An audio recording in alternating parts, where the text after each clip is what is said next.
वेगवान प्रवास, इंधनाची बचत आणि कनेक्टिव्हिटी वाढवणारा समृद्धी महामार्ग हा फक्त एक रस्ता नसून स्थापत्य शास्त्राचा उत्तम नमुना आहे। या महामार्गाच्या निर्माणात 1300 लाख घनमीटर माती मुरुम, 7 लाख मेट्रिक टन स्टील, 12 कोटी सिमेंट बॅग आणि 3 कोटी घनमीटर क्रश स्टोन वापरून अतिशय विस्तीर्ण आणि उच्च दर्जाचं बांधकाम करण्यात आलंय।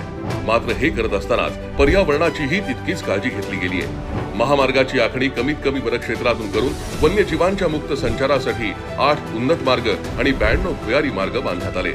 33,65,000 झाडांची नव्यानं लागवड करून 11,31,000 वैविध्यपूर्ण मोठी झाडं लावण्यात आली आहेत। इतकंच नाही तर प्रत्येक 500 मीटरला रेन वॉटर हार्वेस्टिंग, गोंदे आणि कोपरगाव इथे पर्यायी तलाव आणि 1000 ठिकाणी शेततळ आणि तलाव खोलीकरण केल्यानं पाण्याच्या साठवण क्षमतेत तब्बल 2 TMC ची वाढ झाली आहे।